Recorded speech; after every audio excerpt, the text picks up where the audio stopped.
नमस्कार फ्रेंड्स, कैसे हैं आप सब। आशा करते हैं कि आप सभी स्वस्थ होंगे और साथियों सभी अपने तैयारी में बेहतरीन तरीके से लगे होंगे। साथियों, आज का यह वीडियो आपके लिए काफ़ी महत्वपूर्ण होने वाला है। इस वीडियो के माध्यम से आपके लिए महत्वपूर्ण प्रश्नों के संग्रह को प्रस्तुत करने की हमारे द्वारा प्रयास की गई है। तो दोस्तों, आप कंटिन्यू वीडियो पर बने रहिए। आज का यह वीडियो एसएससी एमटीएस और हवलदार के लिए दोस्तों, जो कि आपका काफ़ी महत्वपूर्ण वैकेंसी है दोस्तों, एसएससी द्वारा कंडक्ट किया जाता है। और इसके सिलेबस के लिए आपको बता दें कि जीके जीएस और साथियों इंग्लिश ही पूरा दोस्तों आपका मेरिट बनाने वाला है। तो आप जीके जीएस के प्रश्नों के बेहतरीन तैयारी के लिए हमारे चैनल को अभी तक सब्सक्राइब नहीं किए हैं तो सब्सक्राइब कर हमसे जुड़ जाइए। एसएससी एमटीएस को लेकर दोस्तों हमारे द्वारा यूनिक नामक एक बेंच आरंभ किया गया है, जिसके माध्यम से दोस्तों आपके लिए कंप्लीट एसएससी एमटीएस की तैयारी के लिए दोस्तों हमारे द्वारा प्रयास की जा रही है। उसके लिए दोस्तों प्लेलिस्ट बना दिया गया है। आप चाहे तो दोस्तों रोजाना वहां जाके हमारे द्वारा बनाई गई एसएससी एमटीएस की वीडियो को देख सकते हैं और अपने तैयारी को बेहतरीन कर सकते हैं। यूनिक बेंच दोस्तों आपके लिए सिलेक्टेड प्रश्नों को लेकर प्रस्तुत किया गया है।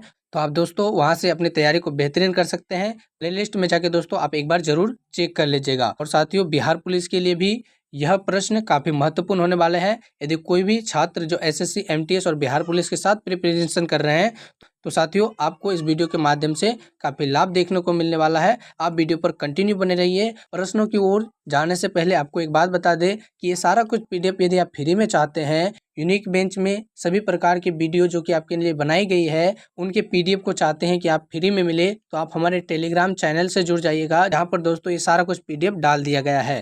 तो दोस्तों आप चाहे तो हमारे टेलीग्राम ग्रुप में भी जुड़ सकते हैं, जहाँ पे आप जैसे बहुत सारे साथीगण अपनी तैयारी को बेहतरीन करने में लगे हुए हैं। तो दोस्तों आप टेलीग्राम ग्रुप और टेलीग्राम चैनल में जाके जुड़ सकते हैं, जिसका कि लिंक आपको डिस्क्रिप्शन में मिल जाएगा। वीडियो को जरूर लाइक कर दीजिए ताकि अगला वीडियो आपके लिए बहुत ही जल्द आ सके। बिना समय गवाए चलेंगे प्रश्नों की ओर। आज का आपका पहला नंबर प्रश्न है साथियों, हरे पौधे द्वारा भोजन बनाने की प्रक्रिया क्या कहलाती है। तो दोस्तों आपको बता दें, प्रकाश संश्लेषण। हरे पौधे द्वारा अपना भोजन जो स्वयं बना लिया जाता है तो उसको प्रकाश संश्लेषण कहते हैं। और दोस्तों सभी हरे पौधे जो होते हैं स्वपोषी होते हैं। कैसे होते हैं दोस्तों? स्वपोषी होते हैं। आप इसे याद रखेंगे क्योंकि वे अपने भोजन के लिए किसी और पर निर्भर नहीं होते हैं। दोस्तों आपको बता दें, प्रकाश संश्लेषण के लिए 4 प्रकार के पदार्थों की आवश्यकता होती है, जिसमें कि दोस्तों एक होता है आपका H2O अर्थात जल, CO2 अर्थात कार्बन डाइऑक्साइड, हरित लवक दोस्तों अर्थात क्लोरोप्लास्ट। उसके अलावा दोस्तों एक होता है सूर्य का प्रकाश। तो इन चारों पदार्थ की आपकी जरूरत होती है किसमें?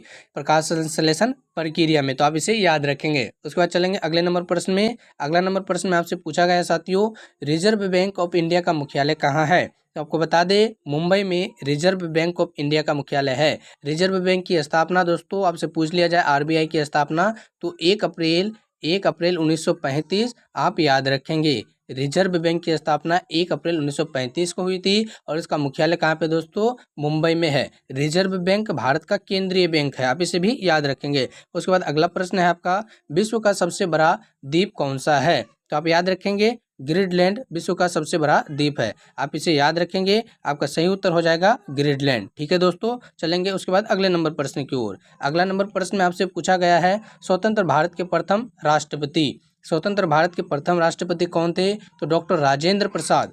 डॉक्टर राजेंद्र प्रसाद स्वतंत्र भारत के प्रथम राष्ट्रपति थे। साथ ही साथ साथियों संविधान के अस्थाई अध्यक्ष भी थे। संविधान के अस्थाई अध्यक्ष। यदि आपसे पूछ लिया जाए कि संविधान के अस्थायी अध्यक्ष कौन थे तो डॉक्टर राजेंद्र प्रसाद आप याद रखेंगे। इसके अलावा यदि पूछ लिया जाए साथियों कि संविधान को बनाने में कितना वर्ष लगा था, कितना समय लगा था, तो 2 वर्ष 11 माह और 18 दिन का समय लगा था। संविधान सभा के अस्थायी अध्यक्ष की बात किया जाए तो सच्चिदानंद सिन्हा जी हो जाएंगे। और दोस्तों यदि आपसे पूछ लिया जाए कि हमारे संविधान में अनुच्छेद कितने हैं तो 395 बिल्कुल आपका सही उत्तर हो जाएगा। अनुसूची की बात करें साथियों तो 12 अनुसूची आपका बिल्कुल सही उत्तर हो जाएगा। और भाग की बात किया जाए तो 22 भाग है दोस्तों, आप इसे याद रखेंगे। आप बताएंगे कमेंट करके कि मौलिक अधिकार कितने हैं, मौलिक अधिकार कितने हैं, भारतीय नागरिकों को संविधान के द्वारा कितने मौलिक अधिकार प्रदान किए गए हैं। इसका जवाब साथियों आप कमेंट में देने का प्रयास जरूर कीजिएगा। उसके बाद साथियों आपका अगला नंबर प्रश्न है जिसमें कि आपसे पूछा गया है काली मिट्टी किस फसल के लिए सर्वाधिक उपयुक्त है। तो आपको बता दें कपास, कपास की फसल के लिए काली मिट्टी सर्वाधिक उपयुक्त है। इसलिए दोस्तों काली मिट्टी को काली कपासी मिट्टी भी कहते हैं, काली कपासी मिट्टी भी कहते हैं। और साथियों आप याद रखेंगे कि काली मिट्टी को रेगुर मृदा के नाम से अर्थात रेगुर मिट्टी के नाम से भी जाना जाता है। उसके बाद आपका अगला नंबर प्रश्न है भारत में सबसे पुरानी पर्वत श्रृंखला कौन सी है। तो अरावली पर्वत श्रृंखला भारत की सबसे पुरानी पर्वत श्रृंखला है।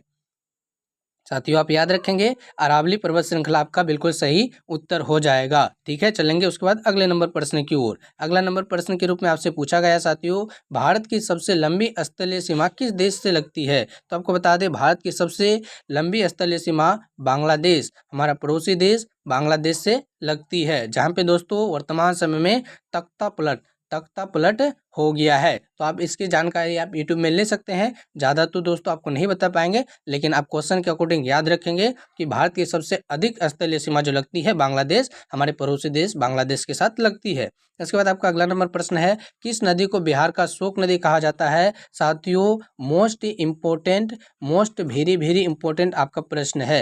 यह प्रश्न आपके किसी भी प्रकार के एग्जाम में पूछे जाने वाला सबसे अधिक महत्वपूर्ण प्रश्न है। तो आपको पता ही होगा कि कोसी नदी को बिहार का शोक नदी के रूप में जाना जाता है, क्योंकि दोस्तों प्रतिवर्ष कोसी नदी अपने मार्ग में परिवर्तन के लिए जाना जाता है। सर्वाधिक दोस्तों मार्ग में परिवर्तन करने वाला नदी कोसी नदी है, जिसके कारण बिहार में प्रतिवर्ष कोसी नदी की वजह से साथियों बाढ़ आती है, जिसके कारण इसको बिहार का शोक नदी के नाम से जाना जाता है। चलेंगे अगले नंबर प्रश्न की ओर। आपका अगला नंबर प्रश्न है वायुमंडल में सबसे अधिक गैस कौन सी होती है, किसका प्रतिशत सबसे अधिक है। साथियों तो नाइट्रोजन बिल्कुल सही उत्तर हो जाएगा। साथियों यदि आपको बता दें कि नाइट्रोजन की प्रतिशत मात्रा वायुमंडल में कितनी है तो 78%, आप इसे याद रखेंगे। यदि ऑक्सीजन अर्थात O2 की बात करें तो O2 हो जाएगा दोस्तों 21%, आप ऑक्सीजन याद रखेंगे।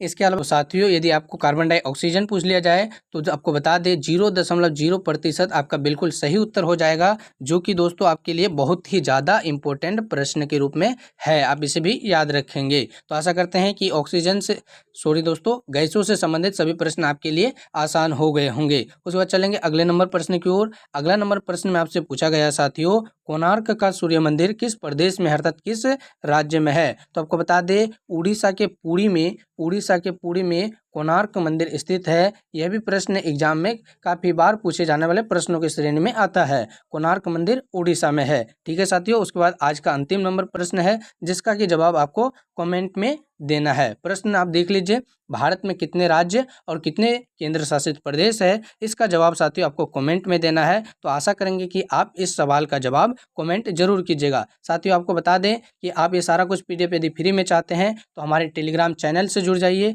टेलीग्राम चैनल का लिंक आपको डिस्क्रिप्शन में मिल जाएगा, जहां साथियों आपके जैसे कई साथीगण जुड़ के PDF का जो दोस्तों लाभ उठा रहे हैं और प्रतिदिन जो हमारे द्वारा क्यूज दी जाती है दोस्तों, उसे भी दोस्तों पढ़ के अपनी तैयारी को बेहतरीन कर रहे हैं। तो आप टेलीग्राम चैनल से जरूर जुड़ जाइए।